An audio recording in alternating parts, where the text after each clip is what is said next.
Pay white and black. Karmic Guide getting Kiki. Kiki copy Karmic Guide. Karmic Guide get Dockside.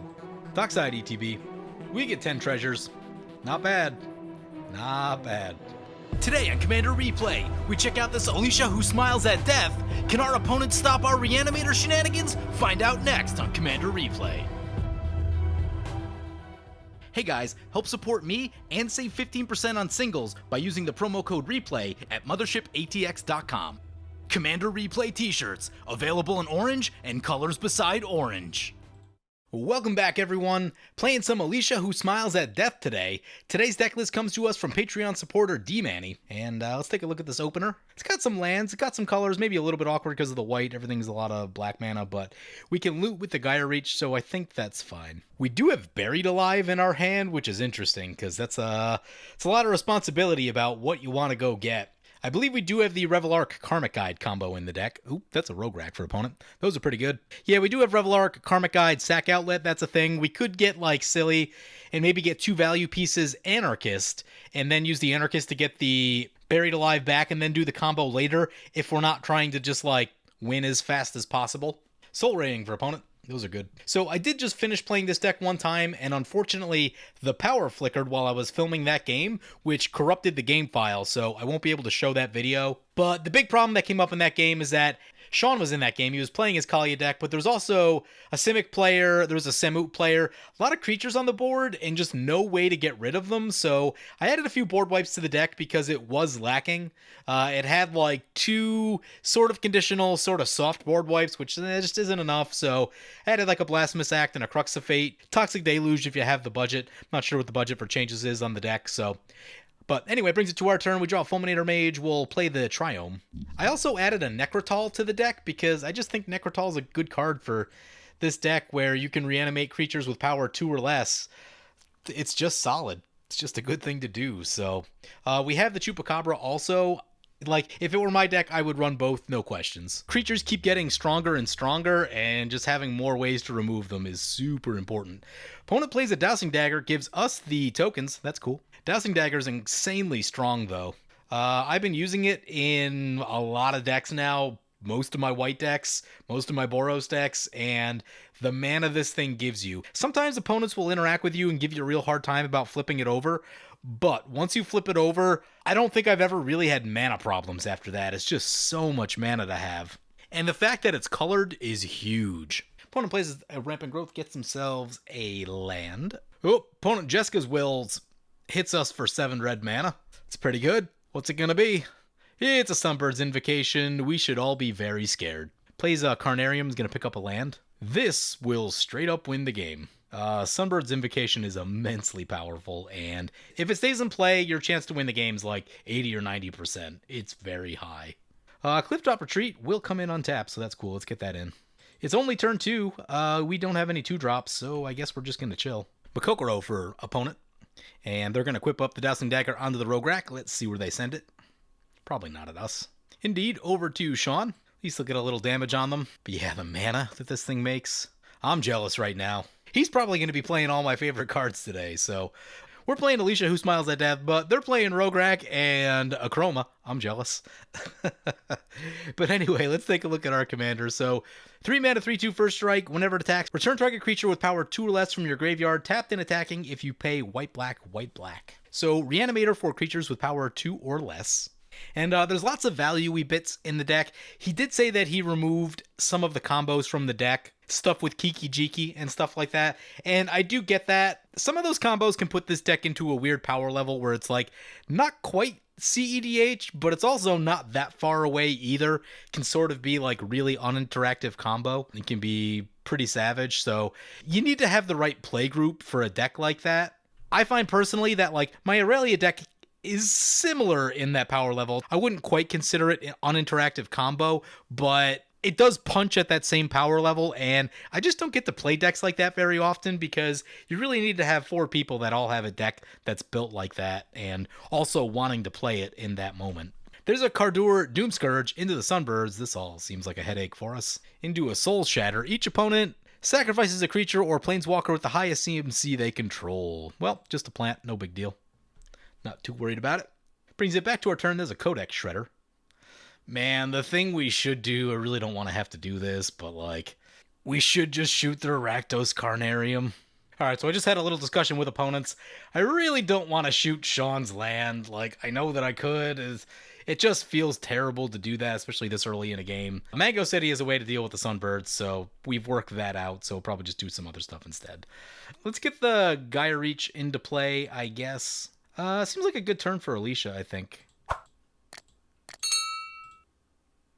And Doc is just ahead with mana right now. Notably, their Combat Celebrant does go down from the Soul Shatter.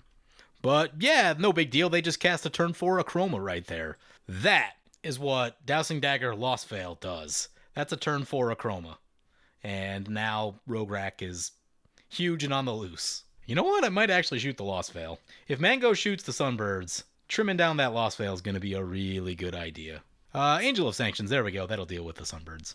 That's a card that I should run more, but I always have weird feelings about Oblivion Ring type effects. I've had them come back to bite me where, like, someone shoots the thing and they get their thing back and then I lose the game because of it. So I've really shied away from that style of removal in Commander over the years. However, there is a new Angel coming out that's going to be super sweet. Oh my god, it's the Smothering Tithe. Ew. Notably, that's bad for something like Gaia Reach and Makokoro. Not paying. Sean said he's flooded, though. He's got lands in hand, so we'll see how that plays out. But does bring it back to our turn. There's a Sword. Swords is cool. Play a Plains. Play a Fulminator Mage. I think I'm going to shoot this Lost Veil. This will make Doc not very happy, but it's so much extra mana. And we'll mill ourselves one with the Codex Shredder. Ugh, Animate Dead. Not ideal. Not ideal. We could poke Sean. It's got First Strike. I think we'll do that.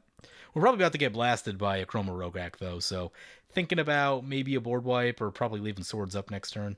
Can't pay for the Fulminator currently. Doc said he was about to make me proud. Yeah, that means he was probably about to do something that I wasn't going to care for with the Dowsing Dagger mana. Slow it down, Sally. Rein it back in. You got to play a land per turn like the rest of us. None of that 7 mana turn 4 type stuff. Oh, yep, there's a Magus of the Wheel. Not great with the Smothering Tithe in play. Time to think about like what our next turn might look like. A Dockside Extortionist doesn't sound awful. Rograkh coming our way. Nope, changes their mind. The big one coming our way. And the 4-5 over to Sean. We deserve the big one.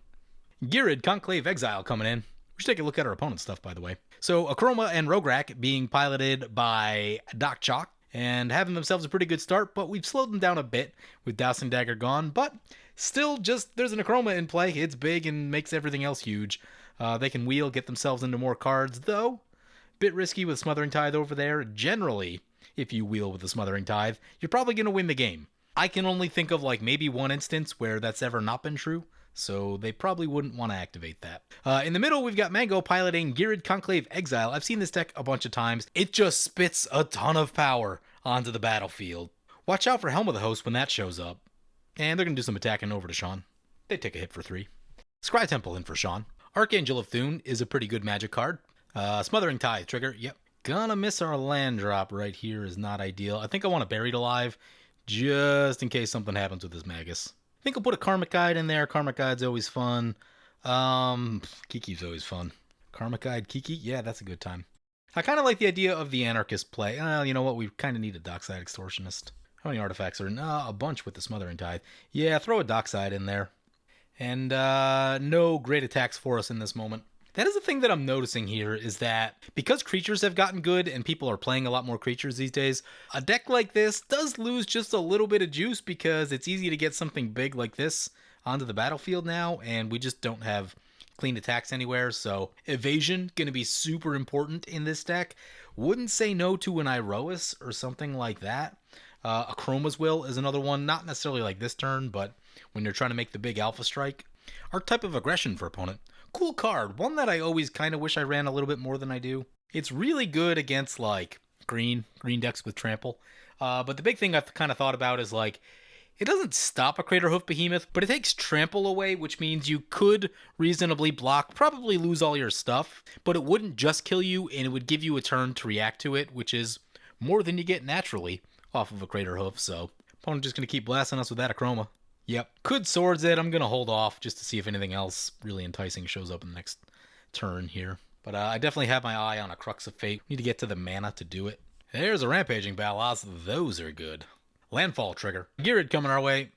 4/4s over 2, Sean. Gonna populate twice, 2 more rhinos. See who's getting those. Also, Sean. Ooh, that's some damage. Gonna block one.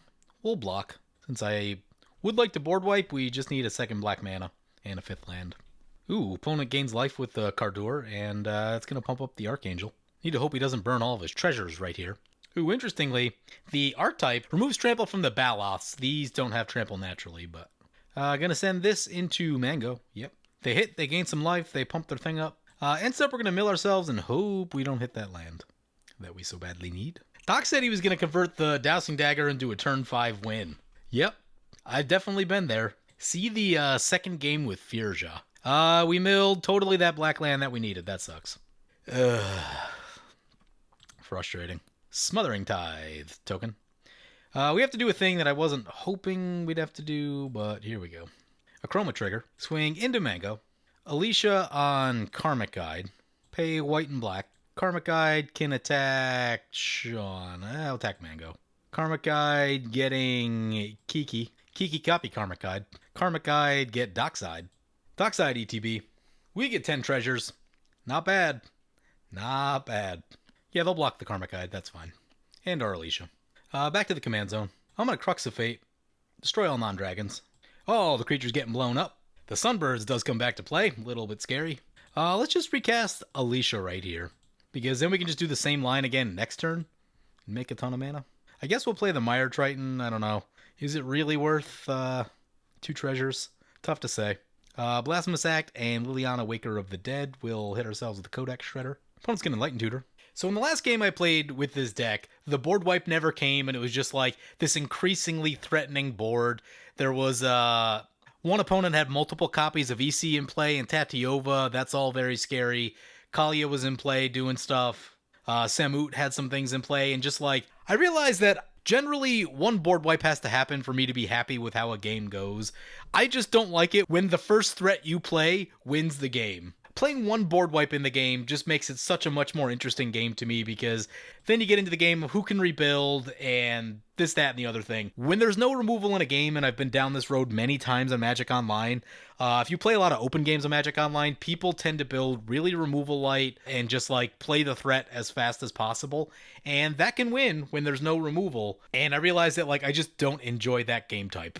I like a game that goes about 7 to 10 turns is really what I'm looking to get out of a game. And if you don't play a board wipe, many can end like turn 6 or right on turn 7 without giving you much of a chance to do like cool fun stuff. So I'm always just a lot happier when like one board wipe happens. Now when 3 or 4 happen, it can be excessive and a game can go on for a very long time, and it's very easy to run out of gas, get stuck. Maybe not having the best time at that point, but, you know, I really like just like one board wipe to go off and make sure that, you know, the first things that hit play aren't the things that also just win the game from doing so.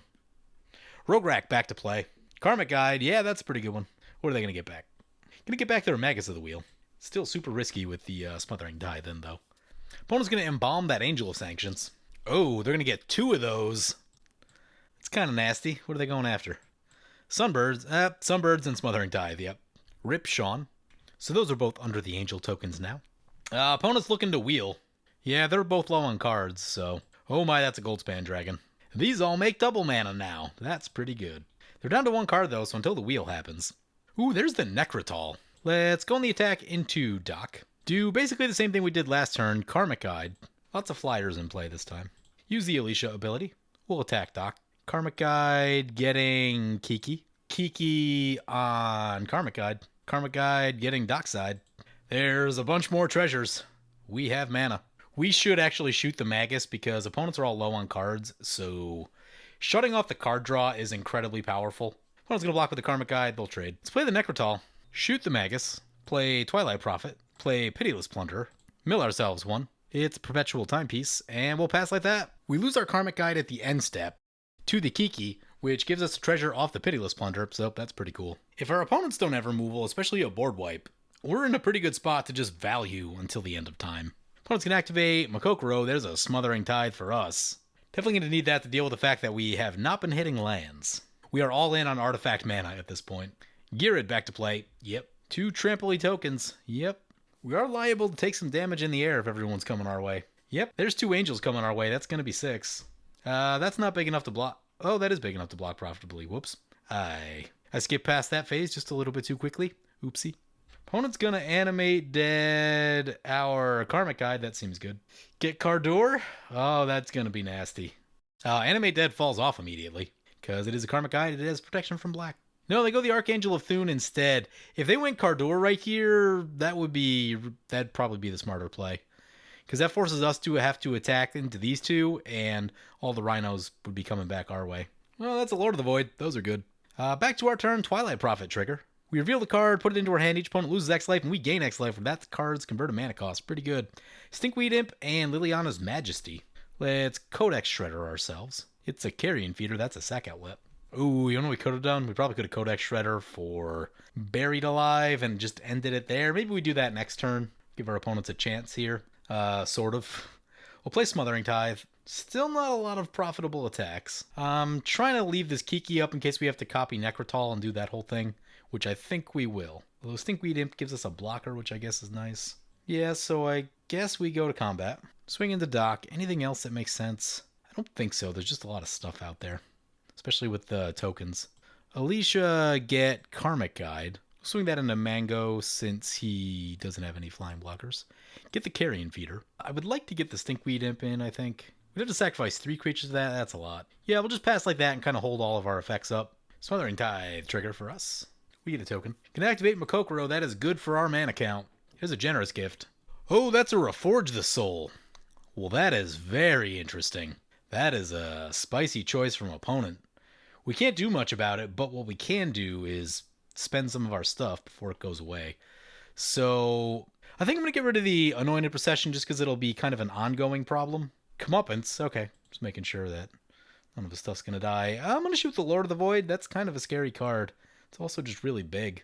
Can't hit it with Necrotol. Doc's saying he thinks we basically auto-win once it comes back to our turn. Kind of true with the Codex Shredder. So forced into the wheel, the very awkward wheel, and hope that opponents will have stuff. They will put the Stinkweed Imp in our graveyard, which is also a good thing. Procession goes down. There's our 21 triggers. Oh god, we have to dredge for all of them. You know what? Let's just dredge one time, and then we won't have to worry about it. A lot of lands in there. Sir Conrad's a real powerful card, though. Stitcher Supplier. Key to the City is also very good. Opponent had a Terastodon in hand. That's a nasty one. Uvenwald Hydra. Don't have a lot of love for that one either. See if they have a board wipe.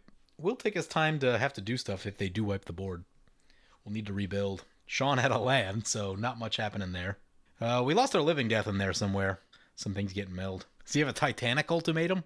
It's one you don't see a lot of anymore, but it's a cool card. Most of the green overruns have gotten more efficient. Oh.